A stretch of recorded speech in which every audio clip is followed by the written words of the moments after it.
was a failure as a merchant vessel, but was having great success as an offensive weapon. The U-boats sank millions of tons of Allied shipping. The loss of American life was not well received in the United States. There were calls for action against Germany. Once again, Ambassador von Bernstorff swung into action. He issued a statement claiming the Lusitania was carrying arms to Britain.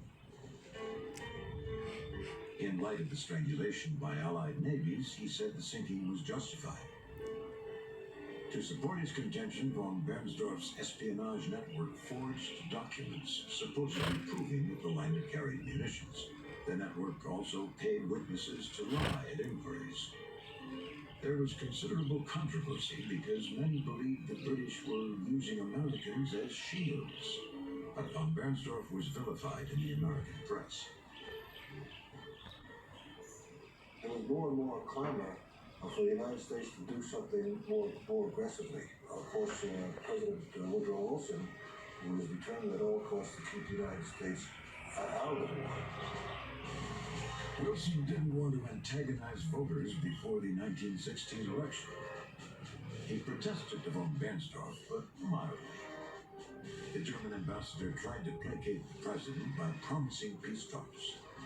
Wilson had sent his close friend, Colonel Edward House, to Europe to assess prospects for peace.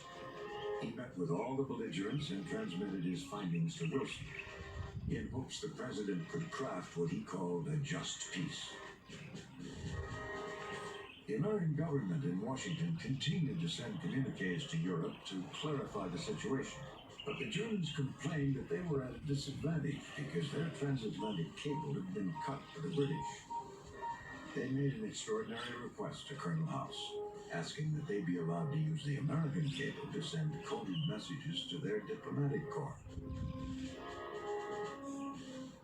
House consented in an effort to provide a level playing field. But the Germans had other ideas. Their double game took a new and deadly twist. Motorized vehicles were coming into their own, but by and large, horses still provided the essential means of transportation. The United States, with its vast open plains, became the major supplier of horses to the Allied armies,